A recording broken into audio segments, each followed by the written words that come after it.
Assalamu alaikum wa rahmatullahi wa barakatuh. Karibuni Mira Coastal Food. Leo tuko day 8 of Ramadan, mashallah. Kwa leo tulianza kufunga sambusa.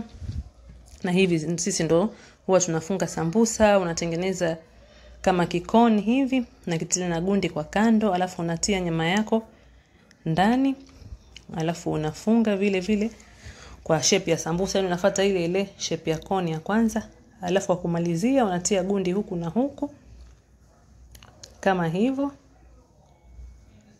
alafu unamalizia kukunja. Mashallah, hapo sambusa imekunjika vizuri ama imefungika vizuri.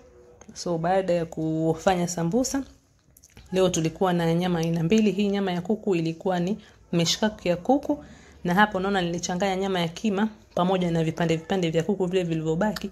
Hiyo itakuwa ni ya African pizza ama wenyewe tunaita Zanzibari pizza. Na huu unga ilikuwa ni ya aloo parathas ama chapati za viazi. Ndio hizi hapa nisha stuff chapati zangu za viazi niko na choma. Na hii ni moja hapa nisha choma, mashallah. Na mishkaki yetu tukaiweka motoni, moto mdogo mdogo, naona inavyopendeza mishkaki ya kuku. Kisha moja kwa moja tukaanza kutengeneza African pizza ama Zanzibari pizza. Yani hii ni unachukua kidonge cha unga, alafu kisha unakipatipati chini na mafuta ya kutosha kama hivi, alafu una stuff nyama hapo ndani pamoja na mayai, kisha unakunja kama vile ile iliyokuwa pale kwenye pan. Alafu unaichoma pande zote mbili, unatia na mafuta kidogo kidogo, unachoma pande zote mbili, na basi Zanzibari pizza yako ipo tayari.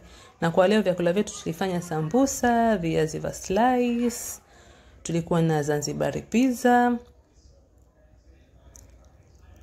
tukalia kwa salad, na pia tulifanya kuku choma ama kuku mishkaki. Na kwa kitu cha tamu tulikuwa na mitai, mashallah, mitai mizuri. Na hizi ndo aloo parathas zetu, naona vile zilivyo very soft, mashallah. Na recipe ya hii aloo parathas hapa iko, inshallah utafungua kama utapenda uangalie jinsi ya kupika, maana hizi ni chapati moja nzuri sana. Na kwa hizi chapati zetu tulizilia kwa nyama kavu pamoja na maziwa ya mala, na snack zetu zote kwa ujumla tulikulia na chatini, na leo tulikuwa na juice pamoja na chai. Karibuni.